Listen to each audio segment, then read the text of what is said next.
Hello and welcome to CTV News Across Canada for Wednesday, March 11th. We've got the top local stories from coast to coast, stories that affect you and the country. Thanks for joining us. A heavy police presence outside the U.S. Consulate on University Avenue before sunrise. The front door of the building showing evidence of being shot at. Hanging inside, a portrait of U.S. President Donald Trump. Whether it's a terrorist event or not, that'll be subject to the investigation that will be undertaken in the coming days and weeks. The RCMP and federal agencies are working in tandem with Toronto police, searching for this suspect vehicle, a white Honda CR-V.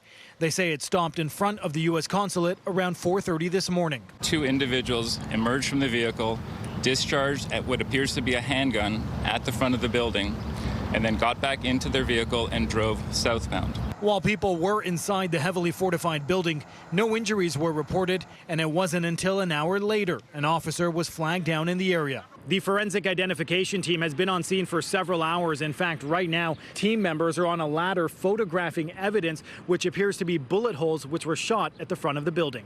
When they did it at 5:30 in the morning, they knew they weren't going to jeopardize lives. But they're making an obvious statement here. As investigators work to determine who is responsible for the shooting and their motive, Premier Doug Ford shared his personal opinion that the violence could be linked to terrorist sleeper cells. I believe there's sleeper cells all over the world, as we know. They're in the U.S., they're in Canada here, and we have to weed these people out and hold them accountable. The RCMP say they don't have information to provide on sleeper cells that may or may not exist in Canada. The violence comes during the ongoing conflict between the United States, Iran, and Israel. In Toronto last week, 3 synagogues were hit by gunfire, and Mayor Olivia Chow says anti-Semitic incidents spike when international tensions rise. This cannot stand. Toronto's Jewish community has the right to practice their faith and culture. Police stopped short of confirming a motive, but say there will be heightened security at the U.S. and Israeli embassies and consulate buildings in both Toronto and Ottawa. Now, officials say they have no evidence to suggest that there is an imminent threat to the public, but they are asking the public, anyone who was in this area around 4:30 in the morning and was driving, to please take a look at their dash cam video. Now, the U.S. Consulate is in front of University Avenue. The stretch between Dundas and Queen had been closed for most of the day. That now is reopened to the evening rush hour traffic. Reporting live, I'm Raheem Ladani. Michelle, back to you. Thank you, Raheem. The death of the monster of the Miramichi was welcome news here today, but it brings back horrible memories. No, he was a bad guy. That was a place for him. And he's dead now. A lot of people will be happy about that, including myself. Alan Legier died in an Edmonton prison yesterday. He was 78 years old. He killed 5 people in the late 1980s and terrorized the region. If you had young children, it was scary to even go outside, you know. That it was a terrifying time. You didn't know where he was. In 1986, Legier killed a shopkeeper and sexually assaulted his wife. He received a life sentence. Legier escaped custody while at a hospital in Moncton in the spring of 1989. While on the loose for over 6 months, he sexually assaulted and killed 3 women and beat a priest to death. Journalist and author Rick McLean, who wrote extensively about Legier, remembers the time vividly. We had no Halloween that year. Kids weren't allowed to go outside. The clubs were empty because people were afraid. Everyone was hunkering down, terrified. Legier was caught in November of 1989 and eventually convicted on 4 counts of first-degree murder. Even though Alan Legier was in a maximum security prison for decades, there was a fear, a reluctance to talk about the man. That wasn't the case today. Now people in the community might be willing to talk about it because for all these years, people have been saying no. Reporters have come and gone trying to get people to talk about their feelings. People were afraid to be singled out. People were really tense and it was scary. Well, I just remember that whereas people used to keep their doors unlocked all the time, all of a sudden they were all locking the doors and making sure, you know, that if they didn't have guns, that they were getting guns. I remember driving a woman home one night from work.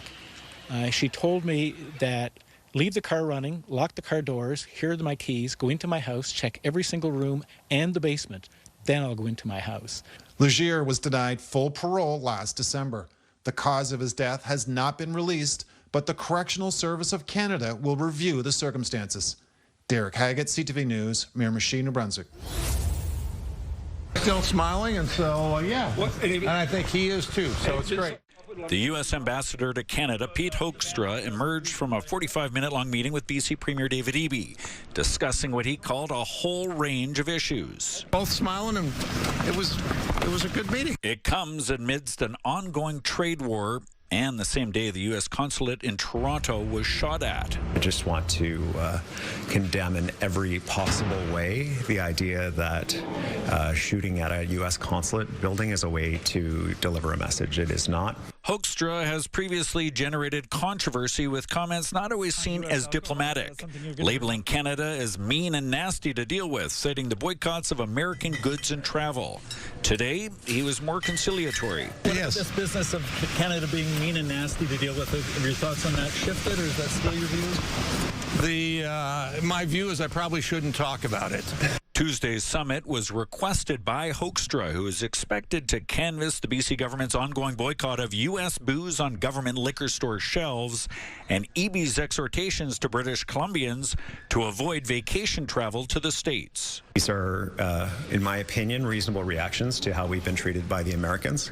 And my sincere hope is that the Prime Minister, together with the President, are able to stabilize our trade relationships. Ahead of the meeting, Eby said he planned to focus on the need for a stable trade relationship with the U.S., improving the softwood lumber duties imposed by the states, and convincing Hoekstra to get President Trump on board with permanent daylight saving time. To deliver a message to the President and to Congress about the need to get rid of changing the clocks down the West Coast, that would be beneficial for us all to be on the same time zone moving forward. Hoekstra didn't specifically confirm that softwood lumber and alcohol bans came up, but implied they did, and he did pour cold water on the daylight saving time idea. I don't know how we can get, all of the states and the provinces and, all on one page.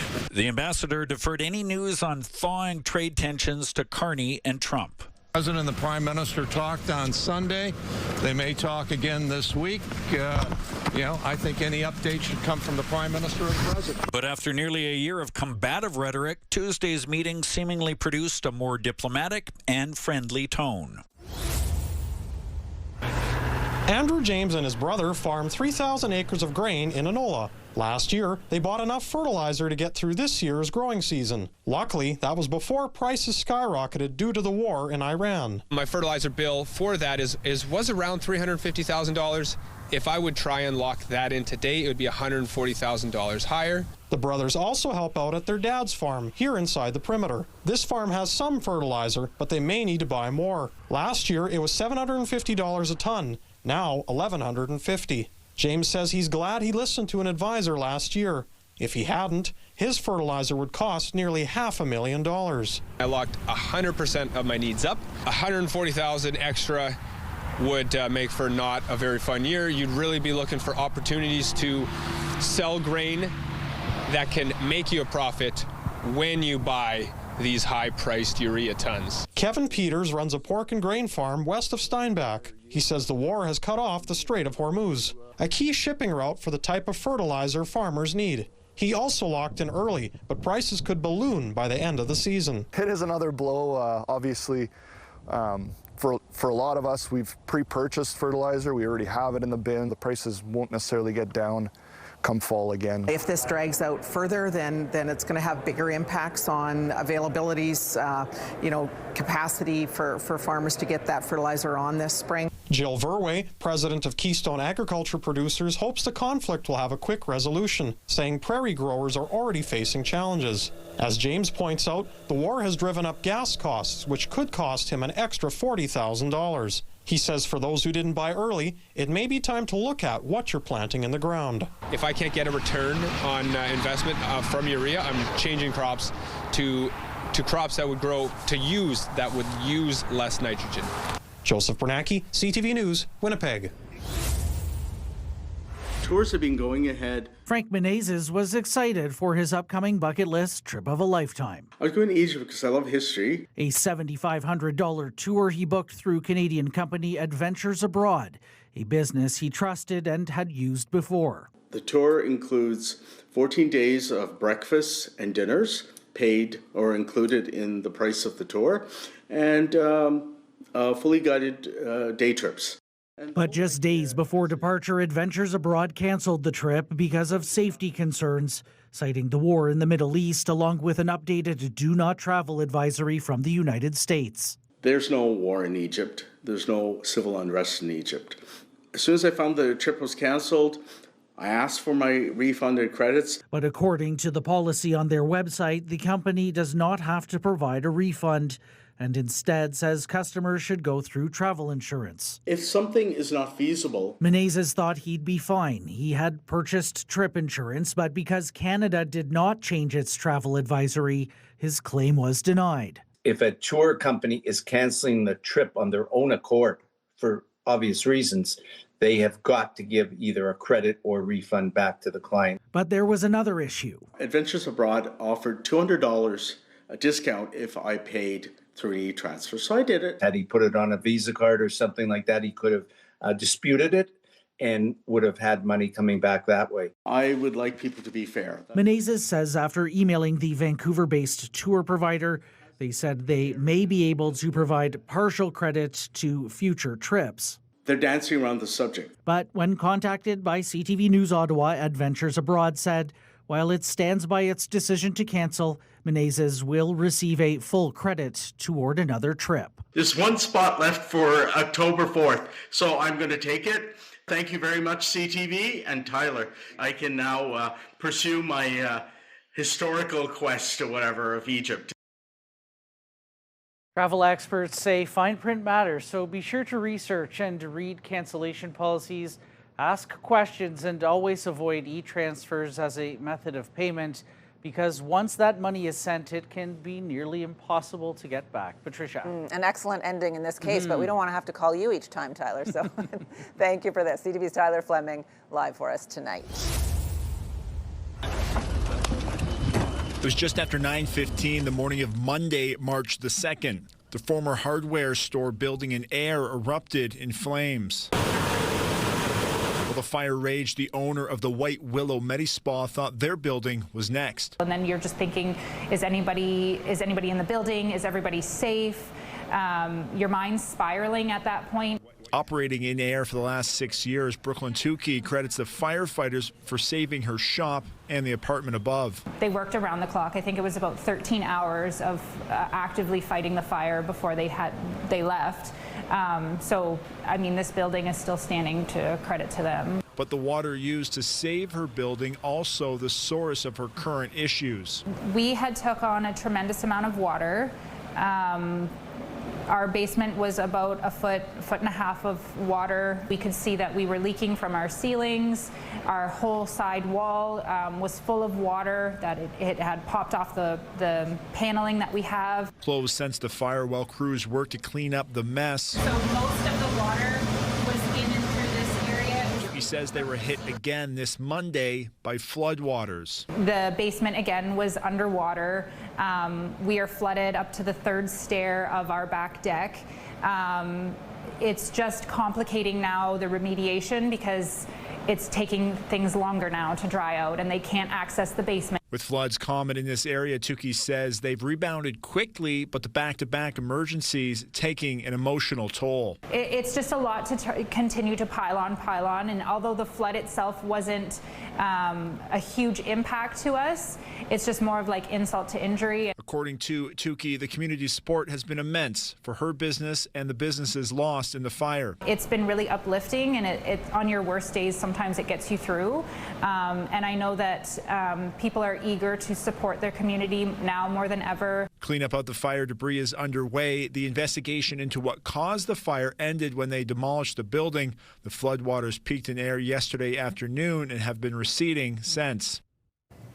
And another sign, the community helping out those impacted by the fire. 2 GoFundMe campaigns have raised $60,000 and $20,000 for the people living in the apartments destroyed by the fire. Tony? A community still coming together in the wake of that. Jeff, thank you. CTV's Jeff Pickle with the latest from Ayr. With a major freezing rainstorm expected to hit the Montreal area, Environment Canada is predicting a tough morning commute. Conditions could be slippery from the get-go, and then throughout the day, precipitation is likely to stay as freezing rain, at least throughout the early afternoon hours into the evening hours. The last big ice storm in the Montreal area was in 2023, when more than 1 million Hydro-Quebec clients lost power. Environment Canada says what they're tracking is similar. Hydro-Quebec says it has more than 500 crews ready to be deployed. So what we're going to do in the next few hours is have a close look at should we actually move crews from one area of the province to another one. And we're also making sure that if needs be, we'll have contractors, external workers ready to jump in. He adds it's a good idea to plan ahead in case the power goes out. Keep your devices charged, water and supplies on hand. We have an emergency kit, which should include radio working with batteries, as well as a flashlight working with batteries. Also, keep snacks handy in order so you won't have to open the fridge in order to access them. CAA Quebec says if you have to go out, make sure you clear ice from your windows and keep a safe distance from other drivers. When you slam on the brakes on a patch of ice, you continue going in your original direction no matter how you swerve. So just let go of the brake and then try to get back control a little bit. If you keep your feet on the brake and lock your wheels, it's just not going to work. And if you're on foot, Dr. Harley Eisman warns falls are common when conditions are icy. Make sure footwear is appropriate. Certainly, there's crampons that are available. Any aids for walking, always helpful. He also warns to avoid carbon monoxide poisoning. Don't use barbecues or generators indoors. The city, meantime, says crews will be spreading salt and abrasives throughout the day and is urging Montrealers to stay safe and stay home if possible. Angela McKenzie, CTV News. Alberta's finance minister is standing firm when asked whether changes to his deficit and tax-heavy budget are coming. No, we tabled this budget knowing this would be an uncertain year, much like the year previous. The uncertainty has arrived with the price of oil on a wild ride globally. Budget 2026 is built off oil sitting around $60 per barrel for the year.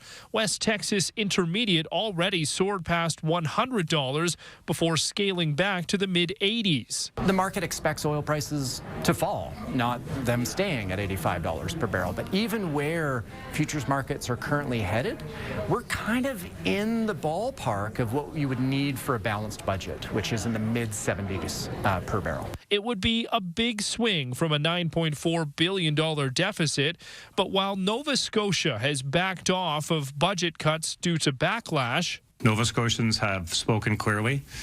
Many people told us that they were worried about certain parts of the budget. Alberta is moving ahead, including introducing legislation Tuesday to increase the tourism levy from 4% to 6%. Given that affordability is a challenge, anything that makes travel less affordable for visitors, is not great for the tourism economy as a whole. Every dollar change from $60 WTI means a $680 million swing in Alberta's budget.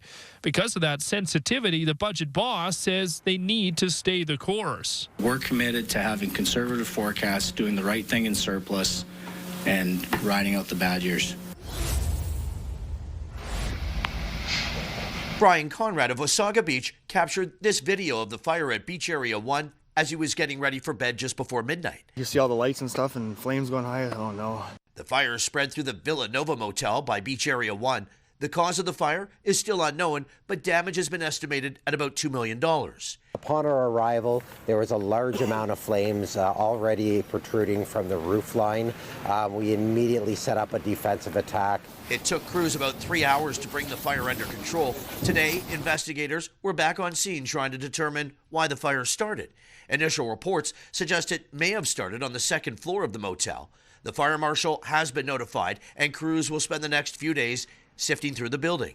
starts on the outside. It's the inside, delayering and picking through debris and trying to find some reason of why this happened. Now, I spoke with the owner of the motel off camera today. Tony Todaro says the building has been in his family for the past 55 years, and at this point, he's not sure if he's going to rebuild or not. He says he was one of 4 people inside the burning building who was able to get out safely.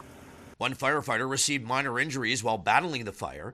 Crews were able to prevent it from spreading to nearby businesses. Pedro's is right next door. Dean Prezio says his family once owned the building and got a call from a friend telling him about the fire. Very, very scary. Heart stopped, jumped off the couch, and away I went back in my truck all the way to the beach. Many people came down to the beachfront today to see the damage up close. It's really unfortunate. I said, this is part of Wasaga Beach from history that is no longer here anymore, so it's kind of sad. The fire department says there were working smoke alarms in the motel and want to use this as a reminder for all property owners to regularly check their alarms. Rob Cooper, CTV News, Wasaga Beach. Mike Sasha commutes on his bike every day. He says navigating downtown is about to get a lot harder for him and many other cyclists. My concern is that it's going to be a hassle to go downtown, which I do daily on the bike. The city is putting in a temporary full closure on 102 Avenue between 107th Street and 102 Street. It's all for construction on the Valley Line West LRT. We are currently starting roadworks, landscaping, lighting, and track works along 102 Ave.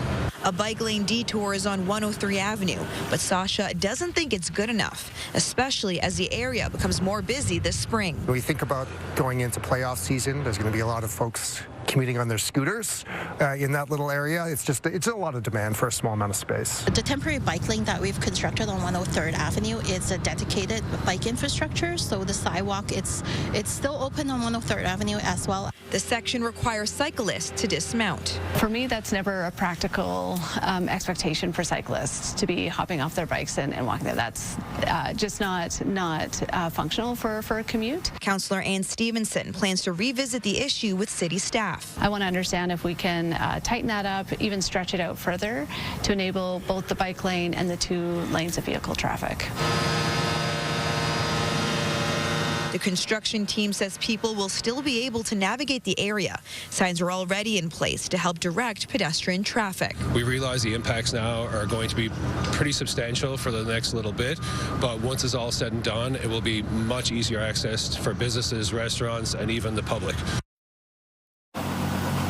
Now, this section of 102 Avenue is going to be closed for the rest of the year. Phase 1 of the project is expected to last until August, and the city says construction on the Valley Line West LRT is set to be completed on target in 2028. Jeff?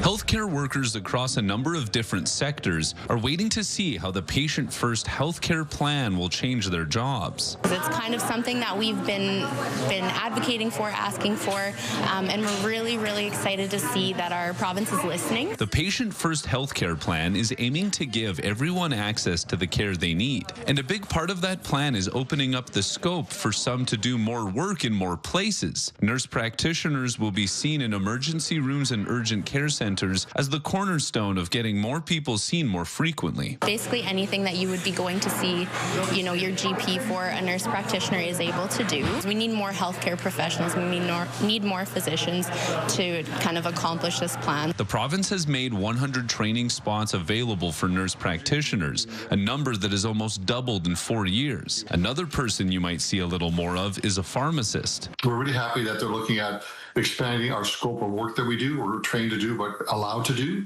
because I think the impact is quite significant. Pharmacists will be able to prescribe and assist with minor ailments like strep throat and ear infections to take more people out of waiting rooms during cold and flu season. Which actually allows the testing to be done at the site in the pharmacy, and you can find out whether you have strep throat in like 7 minutes. as opposed to going to the lab. And the province doesn't plan on stopping there. We're looking to expand scope with dietitians, optometrists, potentially chiropractors, nurses. So we're going to have conversations with all of those regulatory bodies. But not everyone appreciates the extra work. Olivia Bolton is a continuing care assistant and can't see how these plans prevent burnout or retain workers. Yesterday alone, we had 9 people on overtime that were working double shifts because they didn't want to see the patients go without. Jobs across healthcare are in for some changes, but specifics on how this will be accomplished and how much it will cost will have to wait until the province releases its budget next week. Keenan Sorakan, CTV News, Saskatoon.